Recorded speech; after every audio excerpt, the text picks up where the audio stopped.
So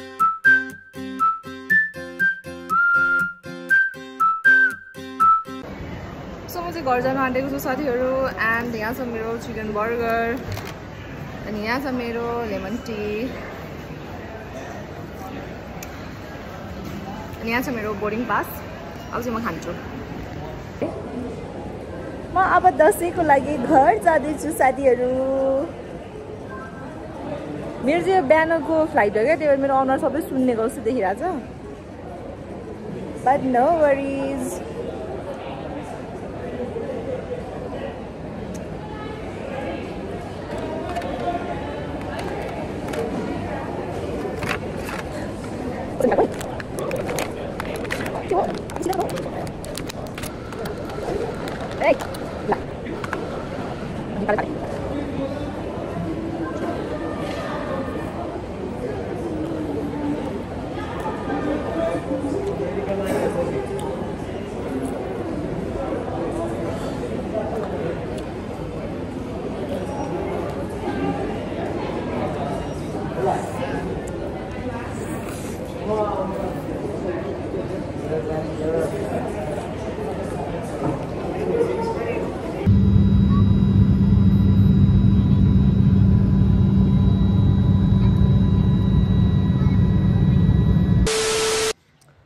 साथीहरू म चाहिँ घर आइसकेको थिएँ होइन, अनि बिचमा केही भिडियो मैले बनाउनु पाएको थिइनँ। अनि हाम्रो चाहिँ अहिले घरमा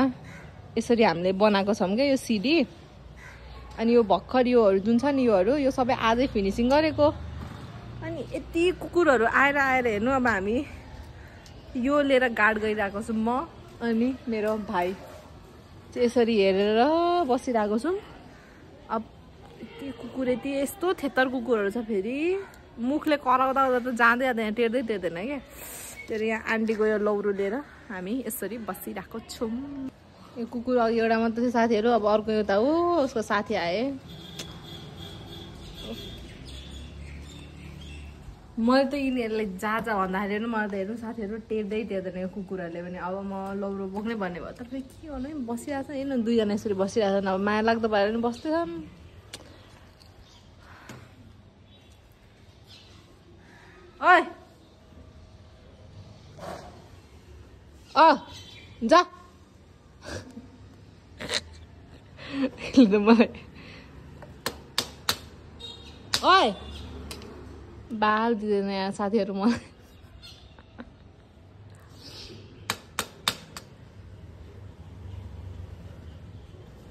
वास्ता गर्दैन साथीहरू मेरो यहाँ केही छैन, मलाई त टेर्दा हाम्रो दसैँ चाहिँ साथीहरू यस्तो धमाधम भइरहेको छ होइन। मेरो मम्मी बाबा त अघि छिट्टै उठेर गर्नुभयो, अनि म यहाँ हेर्छु साथीहरू यहाँ बल्ल बल्ल यो भयो, यहाँ सिटी लाग्दैछ। अनि यता अब माछा पखालिराख्नु भएको छ मम्मीले, यता यस कुखुरा, अनि म चाहिँ यस्तैहरू काट्दैछु, यस्तो गर्दैछु। पापा यहाँ खाँदै हुनुहुन्छ, अनि बलाग्दो सुत्दैछ। सबै हेरौँ है साथीहरू। खासमा चाहिँ मैले आज यो सबै खाना पकाएको भिडियो बनाएर मुकबाङ बनाउँछु भनेको थिएँ कि, तर मैले बिर्सेँ, तर म ट्राई गर्छु। ह्याप्पी दसैँ साथीहरू। हामी यहाँ किचन बसेर काम गरेको नि 2 घन्टा हुन आइसक्यो, केही सकेको छैन। यहाँ चाहिँ अहिले फेरि हाम्रो नयाँ हेल्पर थपिनु भएको छ, बलाङ हेल्पर। ह्याप्पी दसैँ। यो पनि एउटा नयाँ हेल्पर थपेको छ। दसैँको ह्याप्पी बर्थडे नानी बाबु। अनि यहाँ मम्मी पकाएँ, यहाँ माछा बल्ल 1 लोड यति मात्रै तार्दैछौँ हामी, अझै यति तार्नु बाँकी नै छ यहाँ। अनि म पनि यहाँ अचार गरेको मुसेछु। हेर्दा मात्र घरको कामहरू के साथीहरू, यति त काम हो। तर सबैभन्दा धेरै गाह्रो र धेरै समय खाने काम भनेको नि यही किचनको काम हो, बुझिराख्नु है सबैजनाले।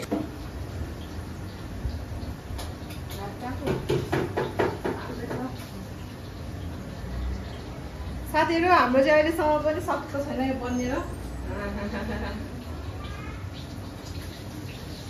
म गर्छु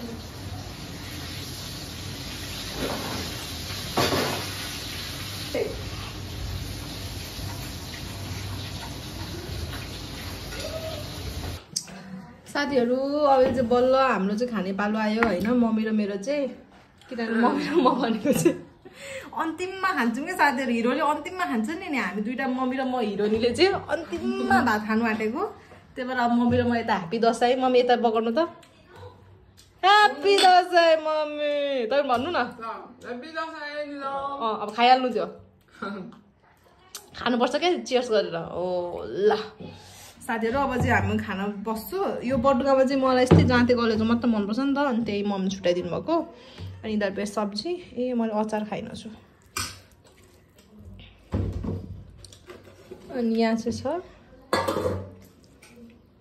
म थोरै हाल्दैन त लु भयो भयो नहाल्नु अब कस्तो भएछ त खाएर पनि होइन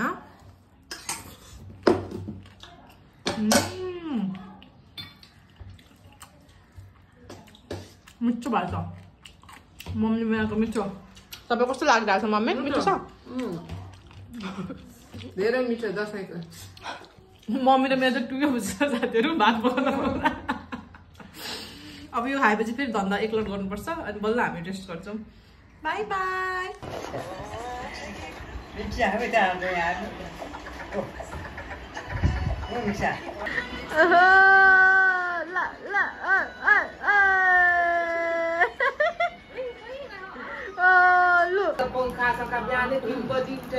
दोकान बन्द गर्नु 10 बजी आइपुगेर सबै काम बाले नि सर्ट गरेर नि भुइँको सबै राति भोलि खाता कम्ती छैन नि साथीहरू हाम्रोमा चाहिँ यस्तो हुन्छ टिका सिका नलाए पनि यहाँ मम्मीबाट दक्षिणा पुटुङ सानो हाम्रो भाइ बहिनीहरूलाई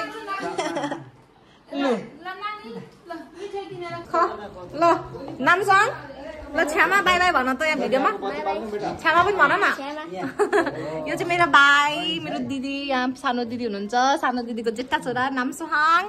अनि यता छ मेरो प्यारी पनि मेरो छोरी नुमा पनि छ्यामा भन एकचोटि छ्यामा बाई बाई भन ल बाई बाई बल्ल बाई बाई गर घर जाने अब मेरो अर्को के नाम बिर्से के पऱ्यो मिक्सा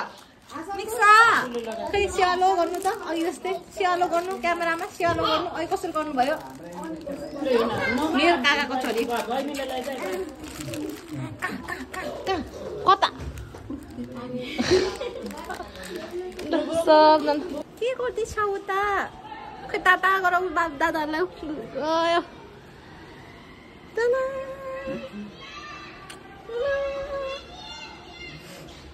अब मिक्सरलाई हाम्रैमा राख्नु पर्यो बस्ने ताता यही बस्नु हामी बसौँ ल मिक्सर निलम दिदीले पढाउँछ पनि पढ्नु पनि हामी त जान्छौँ न पढाउनु पढाउँछु मैले टिकटकमा हामीले भर्खरै होइन घर त मेरो धनकुटा 24 गाउँमा लाने भयो भने बसमा सरर भन्छ साथीहरू बसमा सरर गर्नु मलाई नआएर यहाँ स्टुडेन्ट घुमाउनु सिकाउनुहुन्छ यो बिना बसमा सरर गर्नु न एकचोटि बसमा ए आएछ त अब त गर्नु त बसमा अघि चाहिँ मम्मीले बसमा सरर गर्दाखेरि साथीहरू कस्तो गरिरहेको म देखाउँछु अब खासमा त्यस्तो हो नि त साथीहरू बसमा सरर गरेर हातमा त यस्तो हलाउनु पर्ने मन चाहिँ बसमा त्यही गर्दै हुन्थ्यो न ल्या यता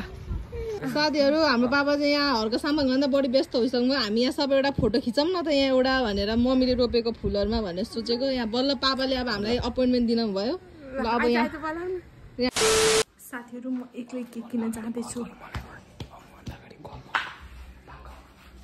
हेर्नु यो बनाङ सप्लाई भन्दा अल्छी गरेर मलाई मात्रै एक्लै पठाइरहेछ कि अब म एक्लै जाँदैछु साथीहरू सो लेट्स गो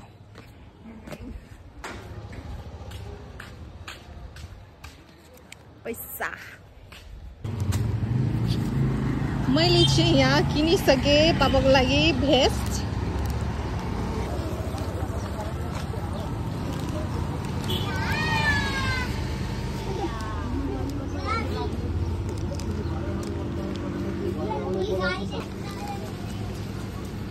मैले चाहिँ यो केक चुज गरेको छु साथीहरू मैले चाहिँ यहाँ केक यहाँ किने सबै म पापालाई गिफ्टहरू सबै किनेर ल्याइसकेँ अब केक काट्न मान्नुहुन्छ मान्नु न लेट्स सी साथीहरू मेरो बिजोग हेर्नुहोस् म यसरी केक बोकेर यो अर्का कुञ्जेको घर मुनि यसरी बसिरहेको छु किनभने चाहिँ पापालाई सरप्राइज जस्तो हो नि त अनि पापा चाहिँ त्यहाँ घर मुनि बढाल्दै हुँदो रहेछ कि अनि कहाँबाट त्यहाँ सिधै देखिहाल्नुहुन्छ नि त अनि मैले भाइलाई फोन गरेँ अनि म चाहिँ यसरी बसिरहेको छु कुञ्जेको घरमा हो साथीहरू यतिखेर मेरो पापा चाहिँ छतमा माथि सफा ट्याङ्की के पानीको ट्याङ्की सफा गर्न जानुभयो अनि खबर आयो मेरो भाइदेखि त्यही भएर म धारा कुद्दै जाँदैछु हामी त अरूभन्दा पनि नि किन केक ल्याइस् भनेर हामीलाई कराउनु हुन्छ होला भनेर डर लागिरहेको छ क्या फेरि म चाहिँ कुदै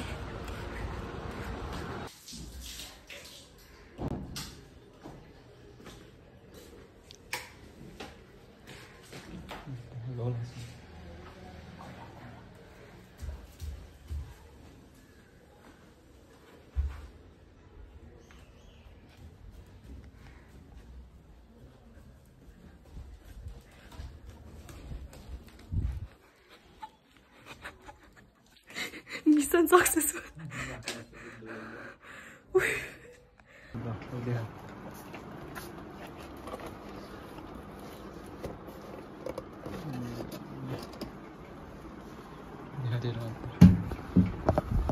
पापाले काट्न मान्नुहुन्छ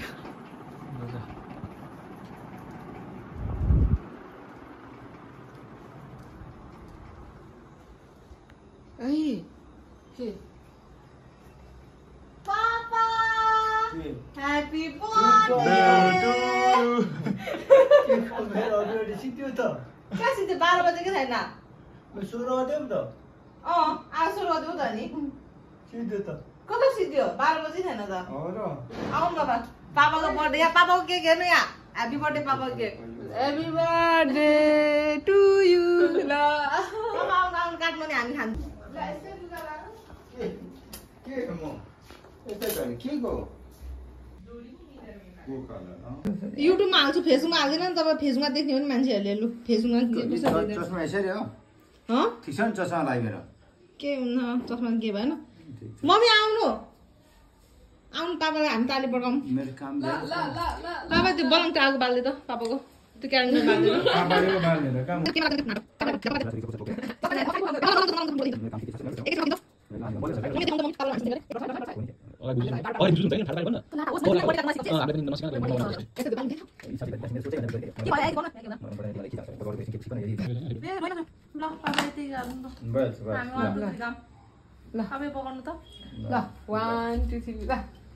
यस्तो कबाडी दिएर बच्चाले फ्रीमा दिएको हो नि त फ्रीमा दियो तर केकसँग आउने हो क्या केकसँग फ्रीमा आउने क्या ल पापा केक पनि निकाल न आइरहेछ ल happy birthday to you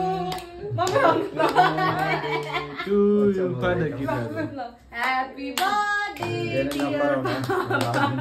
happy birthday to you ल बाबा के काट्नु सिकाऊ यो छेउबाट काट्नु न हौ कसरी एउटा कस्तो हौ कस्तो हौ ल ल छोड्दे यत्रा मम्मीलाई निकालेर दिनु ल म चाहिँ खुवाइदिँदा ल बाबाले पहिला यो चाकाबाट निकाल मम्मीले खुवाउँछ है त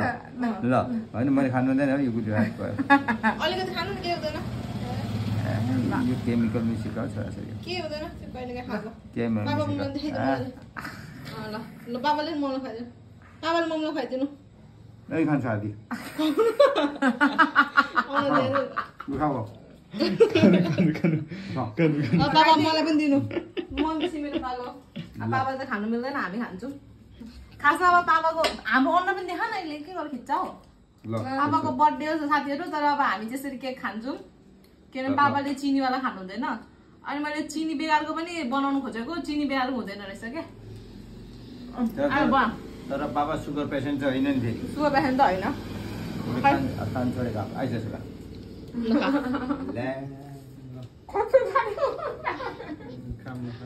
खानु मिठो हुन्छ ल छोरा टेक इट अब टेक इट अरे के हो भातको यो डलो डलो खाएछ सबजना ल ल बाबालाई ह्यापी बर्थडे अब मेरो त रहर थिएन केटाकेटी हो अब तिमीहरूको रहरको लागि चाहिँ मैले गरेको मैले जिन्दगीभर यस्तो बर्थडे सर्डे जान्दिनँ म त केही हुँदैन भयो यस्तो भइहाल्छ नि मेरो चाहना बेब्दरी त तिमीलाई चाहिँ के खानु मन परेछ कुरो पनि त है ल ठिक छ खाइ कोही बात छैन हुन त हो साथीहरू केक खानु नै रहथ्यो ल अब यो केक हामी फ्रिजमा खाएर कति दिन खान्छौँ केक लिएर आउने यति दुःख गर्ने तिमीलाई आशीर्वाद राम्रै पापाले पापा कति वर्ष पुग्नुभयो हँ पापा कति वर्ष पुग्नुभयो पापा म 55 55 पापा still I am strong not strong I am true strong हो पापाले हामी जस्तो तिनजनालाई 75 बोकेर फालिदिन्छ 75 kg is nothing for me पापाले जे पनि गर्नुहुन्छ पापाले किन नखानुभएको मिठो छ त इट्स ओके पापा तपाईँलाई बलाङ्गा मेरो gift happy birthday thank you जागिर तपाईँ चाहिँ किन थ्याङ्क यू भन्नुभएको जागिर खाएर दिएको भए पनि त छोराछोरी हो अब जागिर खाएर पनि दिएको त अनि अब जागिर खाएर हेर्नु बाबा कस्तो छ मन पर्छ मन पर्दैन इट्स ओके पापाको 55 बर्थडेमा गिफ्ट पनि बलाङ्गा मैले आधी आधी पैसा हालेर ल ठिक छ तिमीले खै ल चमत्कारै देखाउँछु कि बेटा बेटी हो इट्स ओके राम्रो छ त जागिर नखाए जागिर खाएपछि यिनीहरूले के चाहिँ गर्छ होला जागिर खाएर दिएको बाबु आमाले चाहिँ धेरै माया गरेर यिनीहरूले सधैँभरि यसरी नै दिइराख्नु न भन् ल धेरै माया गर्ने रहेछ विथ गोजी है पापाले चाहिँ गोजी र कलर भएको मात्र लाउनुहुन्छ हाम्रो पापाले त्यही भएर अगाडि नै गोची हेर्नु भयो बट बाबाले pocket is too small no very small pocket चाहिँ अलिक सानो भएछ त्यो के हो त्यो सुर्ती लाउने के हुँदैन कहिले एनीवे नो प्रब्लम सुर्ती ठिकै हो। लाउने